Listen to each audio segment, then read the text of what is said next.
Hey, hi everyone. Firstly, those who don't know me, myself Pankaj Yadav, currently pursuing my first year MBBS from NAIMS Jodhpur. So last के video में हमने बात की थी कि physics से कुछ इंपॉर्टेंट टॉपिक्स जो हमें करने हैं, लेकिन उसमें से माइंड में कुछ बच्चों की मिसकंसेप्शन बैठ गया था कि हमें जो सब टॉपिक्स मैंने बताए थे एक पर्टिकुलर टॉपिक के केवल वही इस वक्त करने नहीं, वो टॉपिक्स वो है जो आप किसी भी कीमत पर स्किप नहीं कर सकते, वो आपको करना मस्ट है. मेरे कहने का मतलब ये था. इसका मतलब ये नहीं कि आप जो नीचे वाला टॉपिक था उसको छोड़ दो और ये कर लो.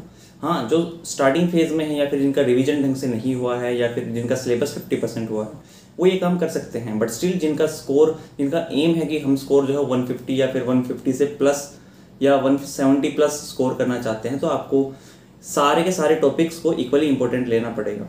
ठीक है, तो स्टार्ट करते हैं आज की वीडियो को. आज हम फिजिकल केमिस्ट्री के कुछ इंपॉर्टेंट टॉपिक्स की बात करने वाले हैं, क्योंकि इनऑर्गेनिक और ऑर्गेनिक के सारे चैप्टर को कंबाइन करता तो वीडियो जो है वो बहुत लंबी हो जाती है, जो आपको और मेरे लिए दोनों के लिए टायर्डनेस होने वाली थी. तो स्टार्ट करते हैं आज की वीडियो को. 11th क्लास से स्टार्ट करते हैं. 11th क्लास में सबसे पहला टॉपिक जो है मोल कॉन्सेप्ट है. अगर डायरेक्टली देखोगे तो इसमें से केवल एक क्वेश्चन ही आता है, यानी कि 4 नंबर का ही काम आता है. बट इनडायरेक्टली देखोगे तो ये बहुत इंपॉर्टेंट है, यानी कि इसको मैं 6 स्टार मार्क दे रहा हूँ. मैंने किसी टॉपिक को आज तक 6 स्टार मार्क नहीं दिया है. क्यों? क्योंकि ये इनडायरेक्टली आपका थर्मोडाइनमिक्स, आपका इक्विलिब्रियम, आपका इलेक्ट्रोकेमिस्ट्री, केमिकल काइनेटिक्स और सॉल्यूशन, एक topic and redox most important, जो मोल कॉन्सेप्ट है और रिडॉक्स है दोनों, ये आपके इनडायरेक्टली आप मानकर चलो 5 से 6 टॉपिक्स में आ जाते हैं. तो ये जो है ये सबसे ज़्यादा इंपॉर्टेंट होने वाला है. एक क्वेश्चन आता है. देन स्ट्रक्चर ऑफ एटम में 1 से 2 क्वेश्चन आते हैं. आपका ये जो स्ट्रक्चर ऑफ एटम जो है ये आपके जो 12th क्लास की फिजिक्स का जो मॉडर्न पार्ट है उससे मेल खाता है. ज़्यादा डिफरेंस नहीं होता है इसमें, केवल क्वांटम नंबर्स वाला कंसेप्ट को छोड़ के. देन स्टेट्स ऑफ मैटर, एक क्वेश्चन आता भी है नहीं भी आता. अगर आप प्रीवियस ईयर क्वेश्चन देखोगे तो एक क्वेश्चन आने लगा है पिछले 4 से 5 साल से, इससे पहले क्वेश्चन नहीं आता था, बट स्टिल इंपॉर्टेंट है तो आप मान के चल सकते हो. थर्मोडाइनमिक्स 2 से 3 क्वेश्चन आते हैं, केमिकल इक्विलिब्रियम से एंड आयनिक इक्विलिब्रियम से, दोनों से इससे एक क्वेश्चन आ जाता है, इससे 1 या 2 क्वेश्चन आ जाता है. तो 2 से 3 क्वेश्चन आप मान के चलो इस टॉपिक से आते हैं. देन रिडॉक्स रिएक्शन मैंने बताया था मोल कॉन्सेप्ट की तरह है. इनफैक्ट कुछ कोचिंग इंस्टीट्यूट्स में रिडॉक्स और मोल कॉन्सेप्ट को साथ ही लेकर पढ़ाते हैं. कमिंग टू द सॉलिड, एक क्वेश्चन आता है. सॉल्यूशन 1 से 2 क्वेश्चन आते हैं. इलेक्ट्रोकेमिस्ट्री 1 से 2 या फिर कभी कभी 3 क्वेश्चन भी आ जाते हैं, बट वो 3 वाला रेयर केस होता है. केमिकल काइनेटिक्स 1 से 2. सरफेस केमिस्ट्री 1 होता है, फिक्स होता है, वो क्वेश्चन आता ही आता है. यानी कि 11 से आप देखोगे तो ऑन एन एवरेज 9 क्वेश्चन आते हैं और 12 से देखोगे 6 से 7 क्वेश्चन आते हैं. बट आपकी 12th जो है वो ईजी पड़ती है बजाय 11th के, राइट. सो स्टार्ट करने से पहले एक इम्पोर्टेंट बात कि जरूरी नहीं है कि आपका जो इम्पोर्टेंट चैप्टर है वो ईजी भी हो, मान के चलो. और आप एग्जांपल ले सकते हो थर्मोडायनेमिक्स और इक्विलिब्रियम. इक्विलिब्रियम शायद केमिस्ट्री का सबसे हार्ड टॉपिक माना जाता है, लेकिन ये मोस्ट इंपॉर्टेंट तो है क्योंकि इसमें 2 से 3 क्वेश्चन आते हैं. Now coming to the main part, specially 40% या 50% जिनका सिलेबस हुआ है या फिर जो रिवीजन कर रहे हैं, इंपॉर्टेंट सभी है, सारे पॉइंट्स हैं, सारे टॉपिक्स हैं, बट स्टिल कुछ मोस्ट इंपॉर्टेंट सब टॉपिक्स होते हैं. जैसे मोल कंसेप्ट में कंसंट्रेशन टर्म बहुत इंपॉर्टेंट है. Molarity, mole fractions, molarity, number of moles, atoms and electron निकालना, ये लास्ट ईयर भी क्वेश्चन आया था, अगेन जो हुआ था. लिमिटिंग रिएजेंट का कंसेप्ट बहुत स्ट्रॉन्ग होना चाहिए आपका. और स्ट्रक्चर ऑफ एटम से अभी हम बात करते हैं. स्ट्रक्चर ऑफ एटम में आपका अफवाह प्रिंसिपल, यानी कि आपका क्वांटम नंबर से मैक्सिमम क्वेश्चन आए हुए हैं, तो ये टॉपिक तो आपको किसी भी हालत में छोड़ना नहीं है. Quantum numbers, Bohr and Planck theory, उसके बाद ये ज़्यादा इंपॉर्टेंट है. देन हाइजेनबर्ग प्रिंसिपल, 2 से 3 क्वेश्चन आए हुए हैं, आते भी हैं नहीं भी आते, लेकिन ये आपके 3 कंसेप्ट या फिर आप मान के चलो ये 2 कॉन्सेप्ट, ये तो किसी भी हालत में आपके छूटने नहीं चाहिए. Then coming to the states of matter में आपका केटीजी वाला कंसेप्ट भी अगर आप कर लेते हो तो ये हो जाता है मोस्टली आपका स्टेट्स ऑफ मैटर. बाकी आपके ग्राम्स लॉ और आइडियल गैस इक्वेशंस, ये 2 टॉपिक जो है आपके स्ट्रॉन्ग होना जरूरी. कंप्रेसिबिलिटी फैक्टर, ये भी आपका स्टेट्स ऑफ मैटर में आता है. कमिंग टू थर्मोडाइनमिक्स, आपका 2 से 3 क्वेश्चन मोस्ट इंपोर्टेंट आता है. Gibbs free energy change, thermochemistry and Hess law, यानी कि ये 2 भी अगर आप कर जाते हो तो भी आपके लिए मोस्ट प्रोबेबल थर्मोडाइनमिक्स से क्वेश्चन आ जाता है. But still H and you का कॉन्सेप्ट, डेल्टा एच और डेल्टा यू का कॉन्सेप्ट, स्पॉन्टेनिटी, ये आपका इकलौता एक ऐसा टॉपिक है जो श्योरली हर 2 साल में रिपीट होता ही होता है. तो स्पॉन्टेनिटी का तो आप करके जाना ही जाना, ये तो छोड़ना ही मत. देन सेकंड लॉ और वर्क डन, ये आपका मे भी क्वेश्चन आए ना आए. वर्क डन से आपका मोस्ट प्रोबेबल 11th की थर्मोडाइनमिक्स आ जाता है फिजिक्स से. सो उससे आप रिलेट करके थर्मोडाइनमिक्स को पढ़ सकते हो, right. Coming to the equilibrium, उसमें केपी केसी का relationship and factor affecting acid base, pH calculation in chemical equilibrium, solubility product. ये जो है ऐसा क्वेश्चन है सोल्युबिलिटी प्रोडक्ट जो हर साल आता है most probably.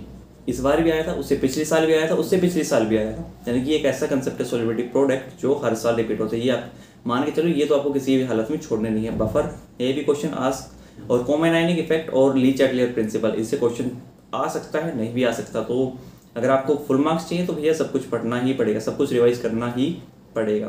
Coming to the 6th redox part. Redox part में आपका oxidation number, reducing agent, oxidation number, reducing agent और ऑक्सीडाइजिंग एजेंट, इस सब पे बैलेंसिंग और इक्विवेलेंट वेट और नॉर्मलिटी, ये 2 टॉपिक जो हैं ये आपके इलेक्ट्रोकेमिस्ट्री में एंड इक्विलिब्रियम दोनों में आपके इंपॉर्टेंट पार्ट जो हो कैरी करते हैं। तो ये आपका होना, स्ट्रॉन्ग होना बहुत जरूरी है।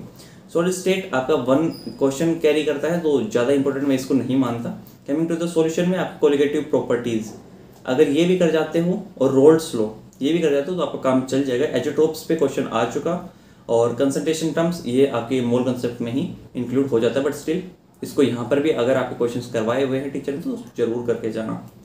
इलेक्ट्रोकेमिस्ट्री में आपका फैराडे लॉ ऑफ इलेक्ट्रोलाइसिस पे सबसे ज़्यादा क्वेश्चन अभी तक पूछे गए हैं। Then EMF, relationship between the EMF and Gibbs free energy, ये आपका इंपॉर्टेंट है क्योंकि इससे आपका डायरेक्ट रिलेशनशिप ही पूछ ली जाती है बजाय क्वेश्चन को सोल्व करवाने में। Then Kohlrausch law, electrochemical cells, Nernst equation, इस पे क्वेश्चन जो हो आता ही आता है। सॉरी मैं इसको यहाँ पे इंक्लूड करूँगा क्योंकि ये जो है इस पे क्वेश्चन जो हो आ जाता है। स्पेसिफिक कंडक्टेंस यानी कि ये मेन आपके 3 टॉपिक होते हैं, नर्स सेल, इलेक्ट्रोकेमिकल कंडक्टेंस और ये Faraday law of electrolysis. Alternately ये क्वेश्चन जो हो घूमते रहते हैं, but Faraday law of electrolysis पे ज़्यादा क्वेश्चन होते हैं क्योंकि इसमें मोल कॉन्सेप्ट जो हो आता है। इसलिए मैं आपको बार बार बोल रहा हूँ कि मोल जो हो करना ही करना है। Coming to the kinetics, rate law, rate constant and first order law, zero order law, ये 2 टॉपिक जो हैं एंड अरेनियस इक्वेशन, ये 3 टॉपिक आपके ऐसे हैं अगर आप ये भी कर जाते हो तो काइनेटिक्स में आपका काम हो जाएगा। Most probable first order law and second order law and Arrhenius equation, ये 3 टॉपिक ऐसे हैं जो आपके केमिकल काइनेटिक्स में श्योरली स्ट्रॉन्ग होना जरूरी है। Coming to the surface chemistry, colloidal system, absorption isotherm and catalysis, ये आपका प्योरली एनसीईआरटी बेस्ड है। ये आपका एनसीईआरटी बेस्ड है प्लस सॉलिड स्टेट, ये आपका एनसीईआरटी बेस है, इसको आपको एनसीईआरटी से रीड करना मस्ट है। तो आप मान के चलो अगर आप electrochemistry, kinetics, solution, solid and surface, ये आपके सारे 12th के टॉपिक हैं। Mole, redox, atomic structure and states of matter, ये आपके इजी टॉपिक है। तो आपको 11 से 15 क्वेश्चन ये कर देंगे अगर अभी तक आपने फिजिकल केमिस्ट्री को ढंग से रिवाइज नहीं किया है तो। और थर्मो इक्विलिब्रियम अभी तक आपने नहीं छेड़ी है तो मैं आपको एक रिक्वेस्ट करूँगा कि आप ऑर्गेनिक एंड इनऑर्गेनिक पर ज़्यादा ध्यान दें। प्लस बायोलॉजी तो आपको किसी भी हालत में नहीं छोड़नी है। ये तो एनसीईआरटी बेस जो है सारे के सारे क्वेश्चन कर, एनसीईआरटी बेस जो है रीडिंग लगानी है रिवीजन करते वक्त। तो थर्मो इक्विलिब्रियम अभी तक आपने एक बार भी नहीं छेड़ा तो आई विल नॉट सजेस्ट कि आप अभी करो। और एक सबसे मोस्ट इंपॉर्टेंट बात ये है कि अगर आपने जेनेटिक्स का रिवीजन, ये बहुत सारे बच्चों की कॉमन प्रॉब्लम होती है, जेनेटिक्स हमें नहीं आती, मेरे को भी नहीं आती थी। अगर आपकी ये प्रॉब्लम है तो उड़ान प्लेटफॉर्म पर आपका एक मैराथन होने वाला है इसी संडे को। मैं रिक्वेस्ट करता हूँ कि अगर आपकी जेनेटिक्स आपकी स्ट्रॉन्ग नहीं है, और जेनेटिक्स एक ऐसा पार्ट है जो आपका 10 से 15 क्वेश्चन जो हो कैरी करता है, जेनेटिक्स का कंप्लीट मॉलिक्यूलर बायोलॉजी